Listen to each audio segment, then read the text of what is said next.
Alright, now we're going to kind of go through this California manual at arms.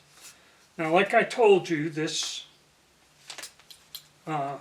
rifle works just like any other AR-15. You pull it back on an unloaded magazine, it hits the bolt stop, you press that here, just normally, and the bolt comes back.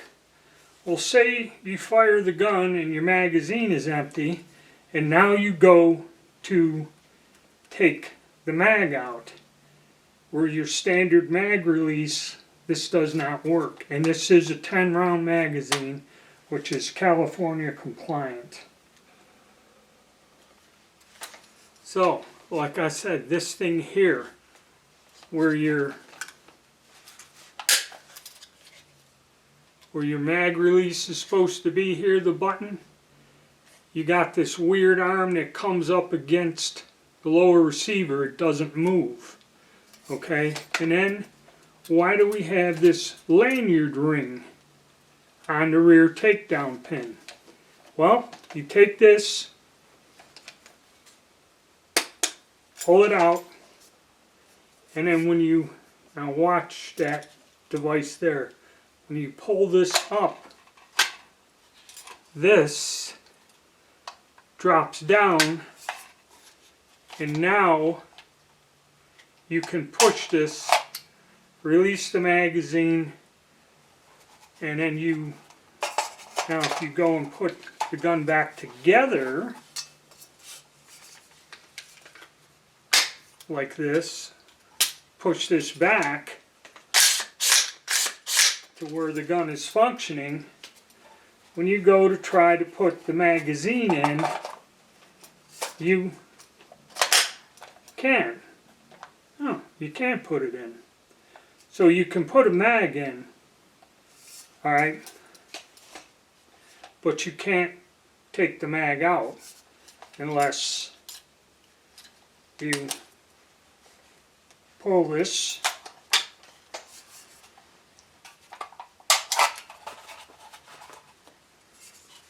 then once that goes in there again, you got to push down and push in the pin.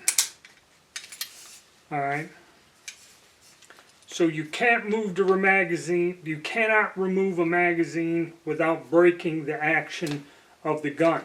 Now there is a device that they sell for these guns that there's a push button here that you can take this out, put that push button device in here on the left side here, and then push it and pop it out easier.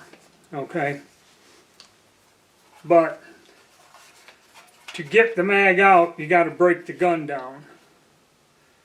Now, just out of curiosity, and this is kind of stupid in a way, and we'll go over that in a second here. Okay, so we go through this whole rigmarole of this California compliant, got to break the action type ordeal. Now, the gun comes with a 10-round mag. I guess California 10 rounds is the most. But say we have a 20-round magazine. This is 20 rounds, YouTube. Okay? This is not a high capacity in most states.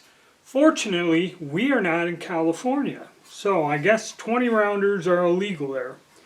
So you break the gun, pull out the 10-round mag, and whether you got this 20 or something larger, which I know these are illegal there, you know, they snap in to the gun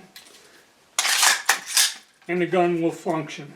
You know, you pull the charging handle back, now you have a higher capacity mag in there. Now granted, this ridiculous thing of pulling the pin to get the mag out and that, I guess they believe that renders the gun not as deadly. I don't know. But anyway, we have this, we're in a state where this is not compliant or is unnecessary. Okay. And like I said, it's kind of foolish, because what happens if you illegally have, larger capacity magazines? It don't take long. My coordination in that screwed up.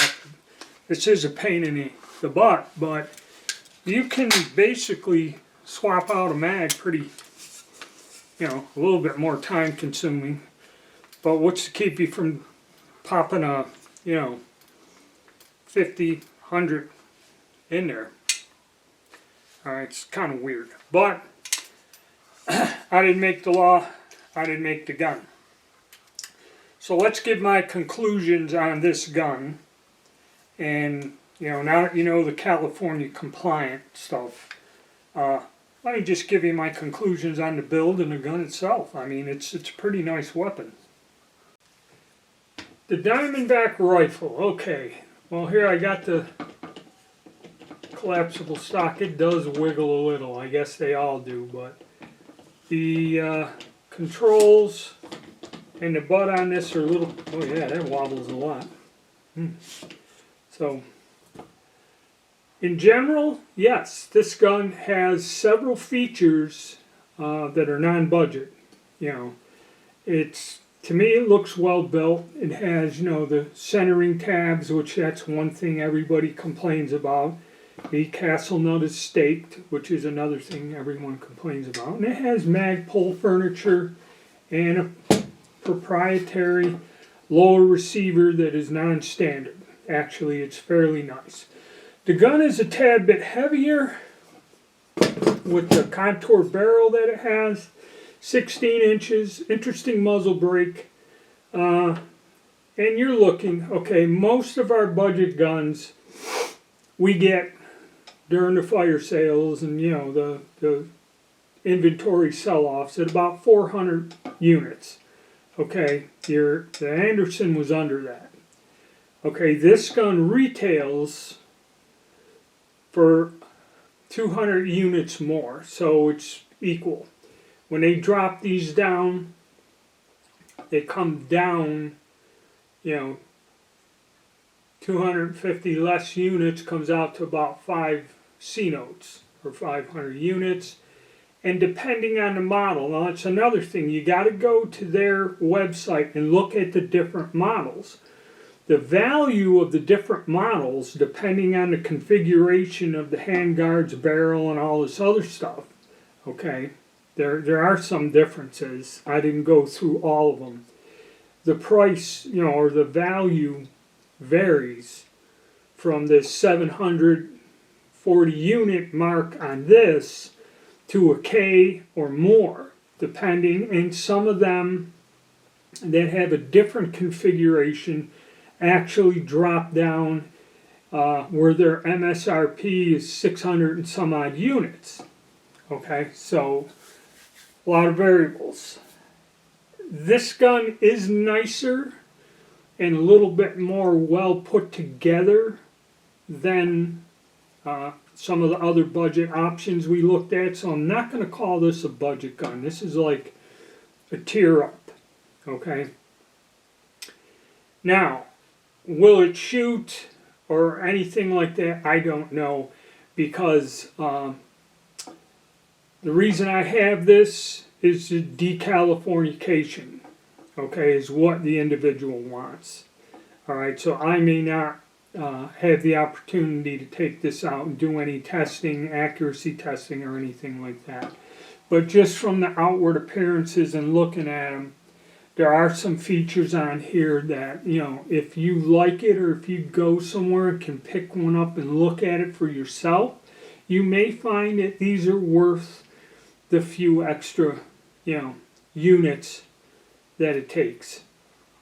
And, now I will pay attention if any of these come up on a discount or clearance, which I don't know, a lot of that settled down right at the moment. But that's my opinion on it. Now, once this is up on YouTube, there will be a link to another video. This video will be on Rumble, and there will be the video where the decalifornication is going to be done. and step by step, and I'll show you how it's done. Alright, thank you, and stay tuned.